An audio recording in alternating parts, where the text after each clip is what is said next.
The night sky over the grand palace glowed with lights that shimmered like falling stars. Music floated through the wide halls of gold and glass. Many powerful people from different worlds had come to the great peace banquet. They wore clothes that sparkled, carrying themselves proudly as if the world turned only for them. Among all the bright guests walked Ethan Cole, a young human man in a neat dark coat. He was not used to grand places like this. His boots were polished, yet still looked plain beside the glittering shoes of noblemen. He was a pilot from Earth, sent here because of his bravery on a humanitarian mission many months ago. He did not know why his name had been on the guest list. Perhaps it was a mistake, he thought. Terran pilots did not dine with royalty. He moved slowly between tables filled with jeweled cups and gold-trimmed plates. Waiters offered him strange drinks he could hardly pronounce. He smiled politely, trying not to look lost as soft music filled the room. Though everyone spoke in polite voices and practiced smiles, Ethan felt a quiet distance. He was an outsider. The faces around him looked at him with curiosity, some kind, some cold. On the far end of the hall stood the young princess, her presence bright even among the brightest lights. Her gown shimmered like morning dew, and her crown reflected the light as if carved from the dawn itself. Her name was Alara. People spoke of her with admiration, but also with fear. She was kind, yet firm, graceful, yet known for a mind sharper than any advisor's. Tonight, she stood on the marble balcony, greeting guests and smiling with perfect grace. When Ethan entered the hall, he did not see her at first. He was busy trying not to bump into anyone important. He reached for a glass of something clear and cool, lifted it to his lips, and took in a faint breath of the air around him. It smelled of flowers, fine silk, and the ocean breeze that floated in from the open windows. Yet under all that, another scent lingered, the soft cedar and citrus of his own cologne, faint but familiar.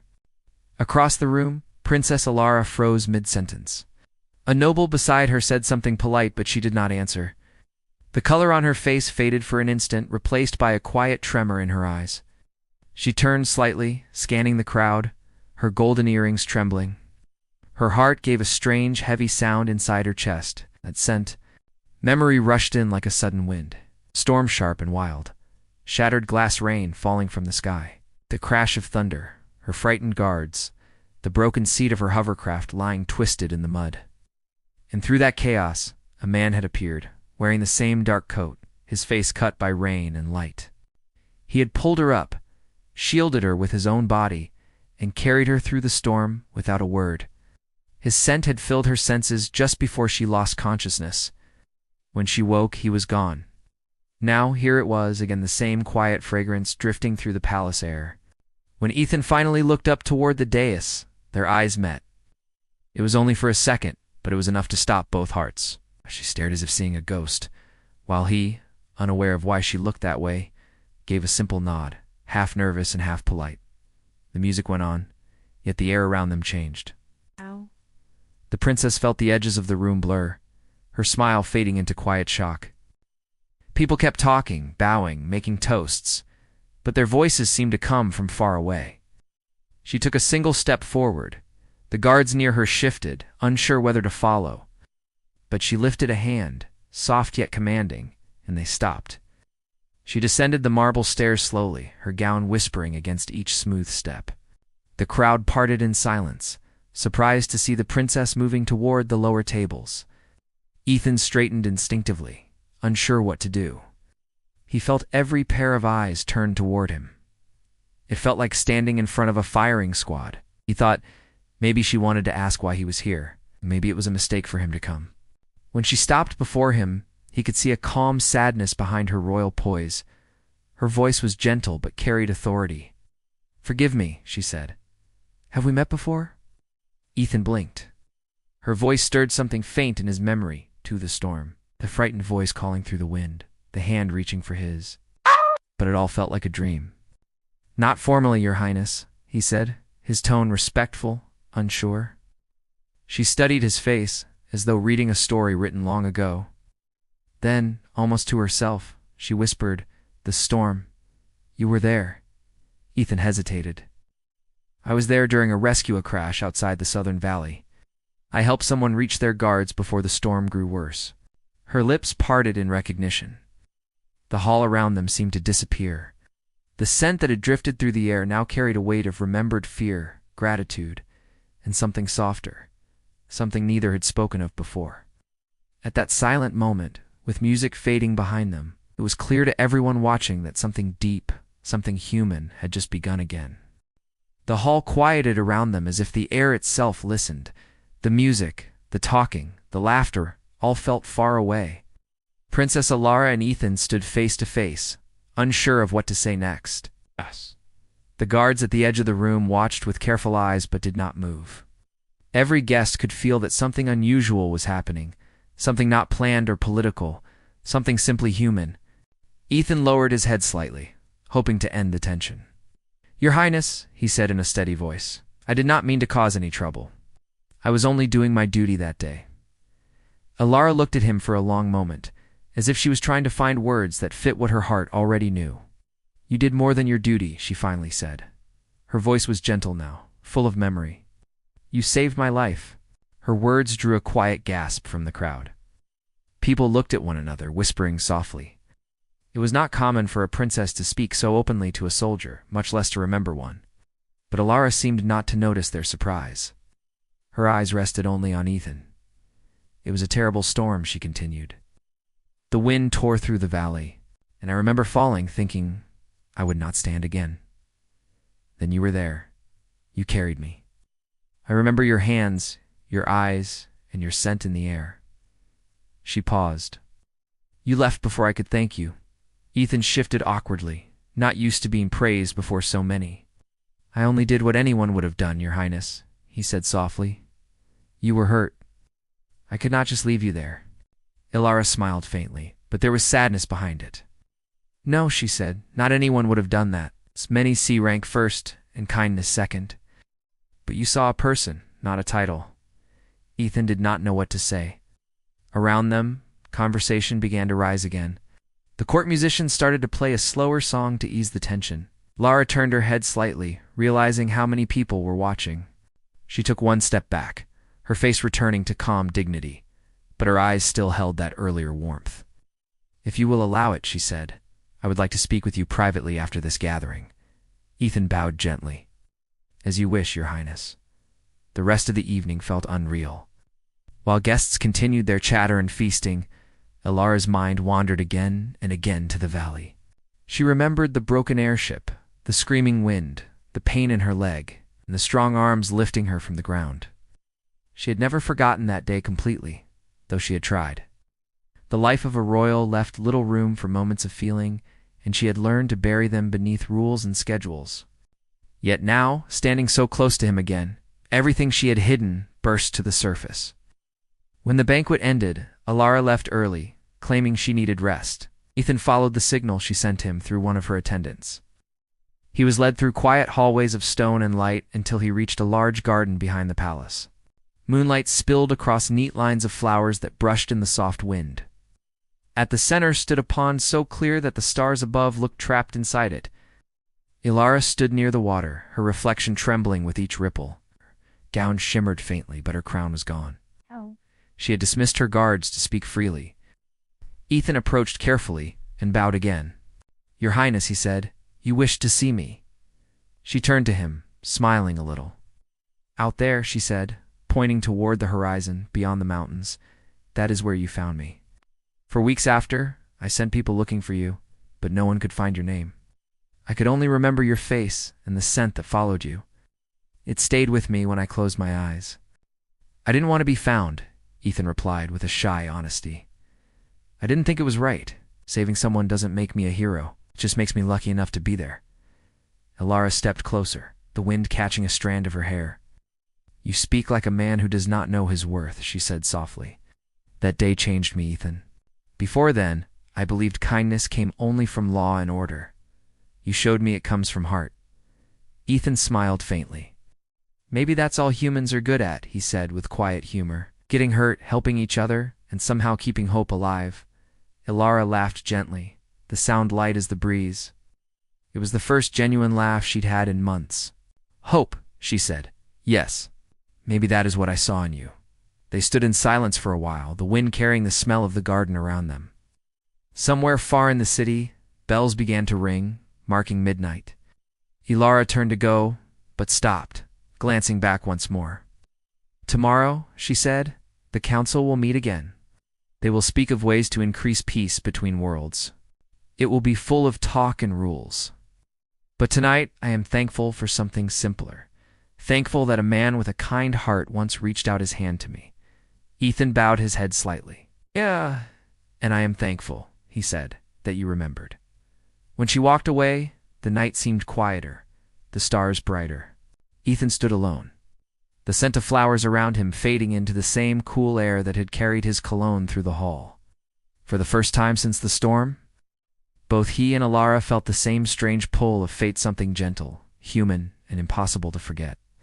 Morning sunlight spilled through tall glass windows in the royal meeting hall. The walls gleamed, and the air felt cold and heavy. The great council was gathered around a wide table, their faces serious and distant. They spoke of trade routes, laws, and the peace treaty that bound their world with Earth. At the head of the table sat Princess Ilara, her expression calm, but her thoughts far away.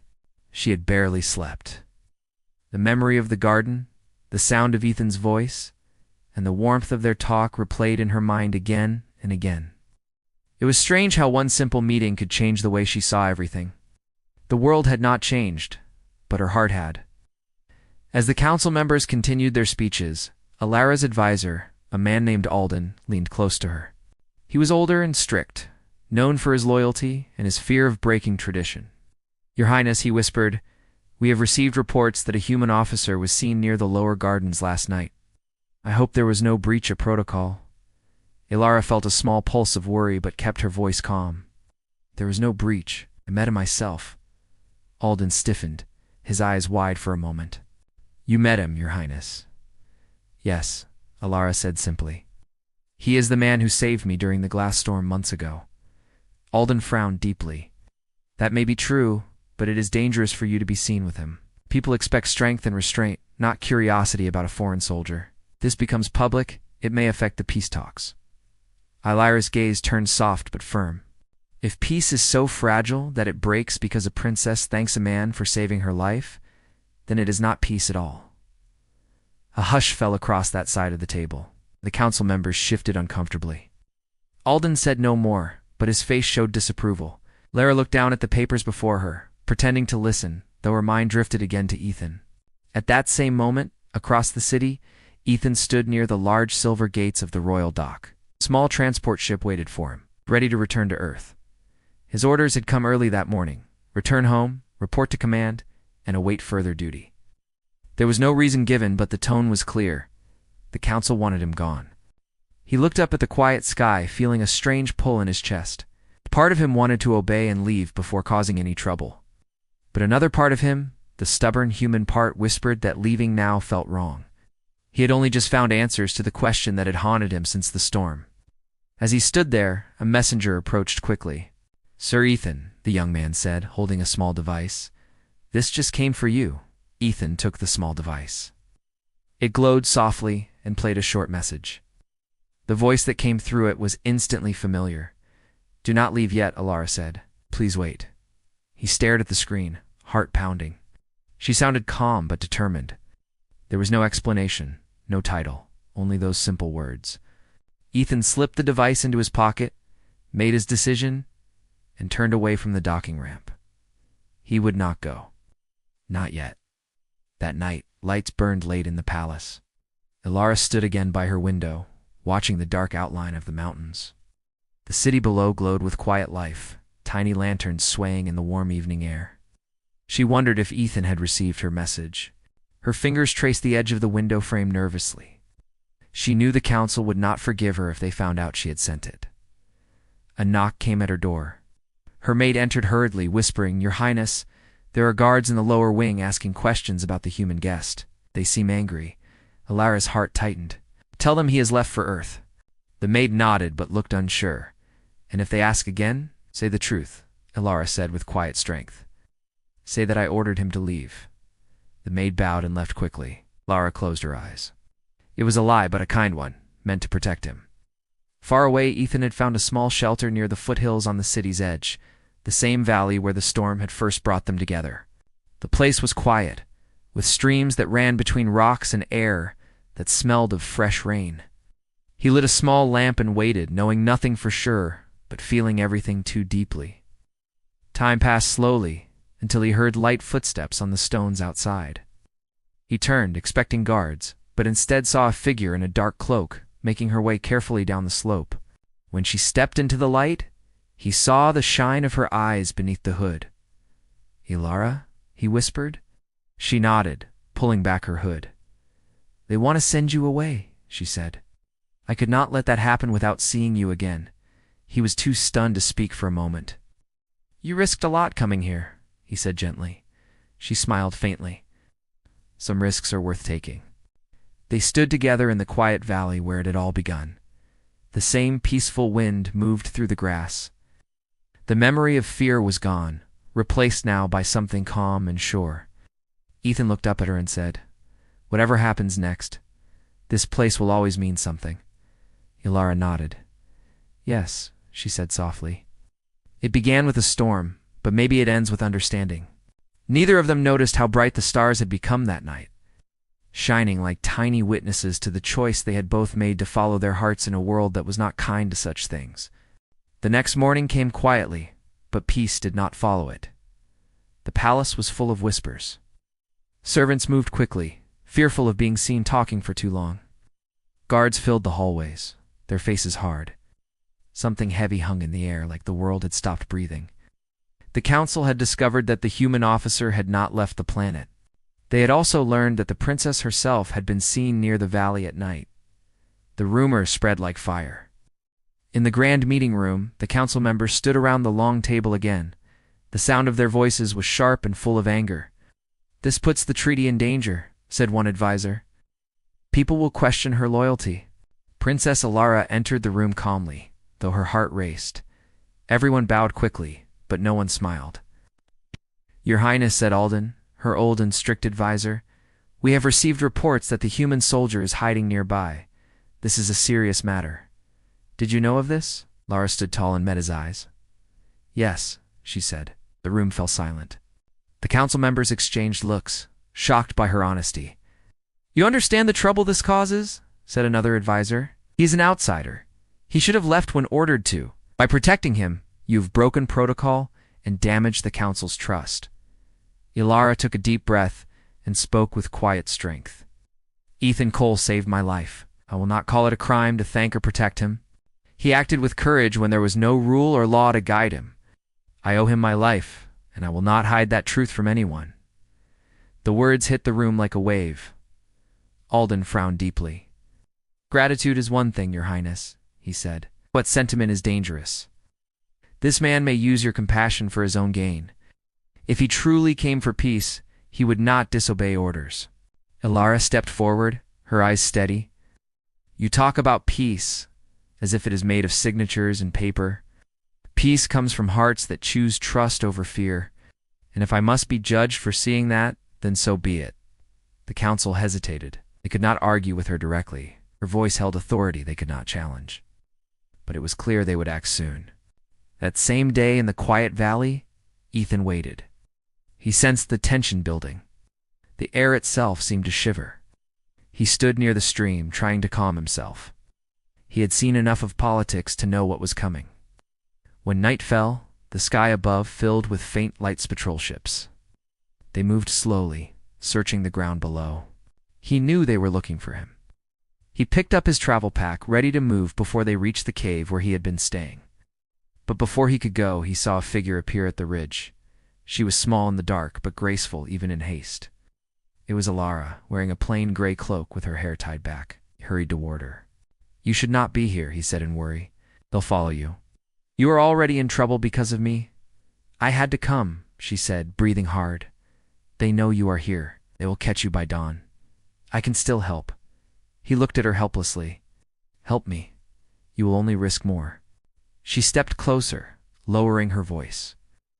"If they find you, they will claim you broke laws meant to keep people apart. But if you meet them at the gate, under my name, they cannot harm you. They would not dare." Ethan shook his head. No, if I step near that palace gate again, they will call it treason. And you cannot protect me from that. Alara's eyes filled with worry and something more fear for him. Then come with me. There is a passage under the cliffs behind the valley. It leads to a small dock. You can reach the skies before dawn. I will tell the council you obeyed and left. Ethan looked at her in quiet disbelief. You would lie for me again? For once, she said softly, I will lie to serve the truth. They stood there for a moment in silence, the rush of wind between them. Then Ethan nodded. All right, he said, but only if you promise to stay safe. They'll turn their anger toward you once I am gone. Alara smiled faintly. I can face them. Royal blood may not grant freedom of the heart, but it gives enough power to stand for what feels right. Together, they moved through the narrow corridors of stone. The wind howled through the cliffs like low music. The passage opened into a quiet dock at the edge of a hidden lake, its surface glowing under the moon. Ethan's ship, small and old, floated gently on the water. He turned to her, eyes full of things he wished he could say. I may not see you again, he said, but I will never forget this place. Or you. Alara looked at him with calm, sad eyes. You will see me again, she said softly. Not here, but when the world finally learns what peace truly means. When that day comes, remember that we began it tonight. The sound of engines hummed as Ethan stepped onto the ship. The soft wind carried her scent of flowers and rain. He wanted to say more, but the words stayed trapped in his chest. He only nodded once before the ship rose into the sky. Alara watched it disappear into the stars. Her heart hurt, but somewhere deep inside she felt pride. He was free. The night around her seemed calmer, though she knew trouble waited at dawn. For now she let herself breathe the quiet air, holding close the truth that had changed both of them, that two hearts could meet even across worlds, and that a simple act of kindness could rewrite the path of destiny itself. The morning after Ethan left, the palace was not the same. The sun fell through gray clouds that seemed heavier than usual. The gardens were quiet, the halls silent. Guards walked in uneasy lines, and the air felt like it carried a secret no one dared to speak out loud. Princess Alara stood by her window, looking out at the empty sky. The ship was gone. She had seen the fire trail as it climbed through the clouds hours ago, but even now she could not stop staring at the place where the light had vanished. Her eyes burned, though she refused to cry. A queen does not weep where others can see, her old teachers had always told her. But today, she did not care what the court wanted. Behind her, Alden entered quietly.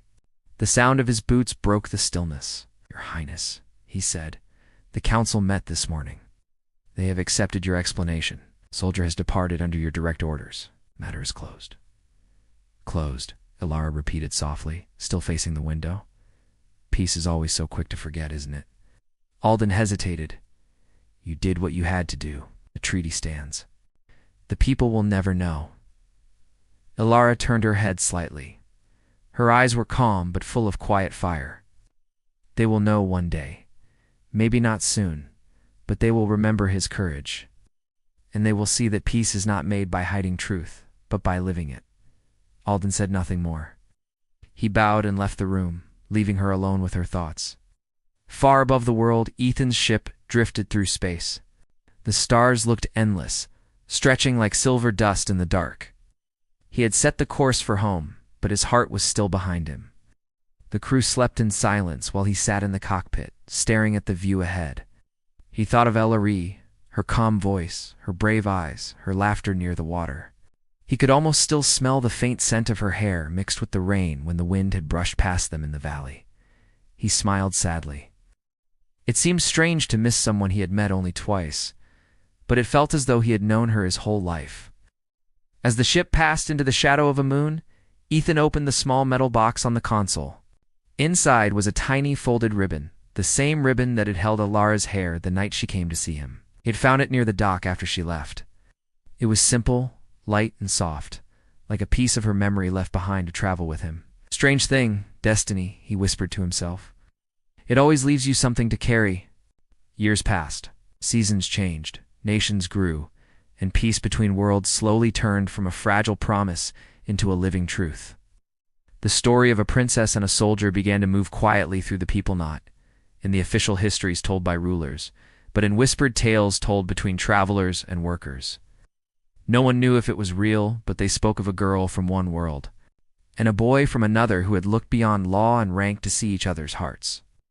Alara became queen after her father's passing. She ruled with fairness and warmth. Her people loved her, for she spoke to them not with pride, but with understanding. When asked what had taught her compassion, she would look toward the sky and smile. "A storm," she would say, "and a stranger who showed me what courage looks like on Earth." Ethan became a captain, and then an ambassador. He led missions not for war but for connection. His reports always spoke with care, never arrogance. He told young explorers that kindness was stronger than any weapon, and that true strength came from respect. One night, many years later, Ethan found himself again beneath a starlit sky, this time not in a cockpit, but standing on a quiet field of grass. The air carried the same scent of rain. Above him, the stars shifted softly, and among them, one bright light seemed to move. He smiled, his heart recognizing something wordless. Somewhere far away on a royal balcony, Queen Alara stood beneath the same light. The skies between them were wide as oceans, yet in that moment, both of them felt the same peace. She closed her eyes, letting the cool night wind brush against her face. "He kept his promise," she murmured, "lived for understanding." And Ethan, far away, whispered what she could not hear, but somehow already knew. "And you kept yours. You showed them the truth." Time went on. The story of the princess and the soldier became more legend than memory, the kind told on quiet nights to remind people that compassion can cross stars. In the future, when young students sat in classrooms learning the history of peace, teachers would tell them of a moment long ago when a human man saved a royal woman from a storm, and how that single act changed everything. In the museum of the capital, under a glass case, there rested a small silver vial that had been found in the old royal chambers many decades after Queen Alara's passing. Inside it was the faint smell of human cologne, soft, warm, and still alive after all that time. And no one Could explain how the scent had lasted. Visitors often leaned close and smiled when they smelled it. They said it reminded them of cedar, rain, and something sweet they could not quite name. The plaque below the glass read only one line: "For the one who saved her, and for the one who remembered." And outside, each year during the Festival of Peace, lanterns filled the sky, tiny glowing lights drifting upward like 1,000 promises. Some said those lights carried prayers, others said they carried memory, but to those who believed in the old story, the lights were simply messages from two souls who had once met in a storm and had taught the stars what it meant to be human.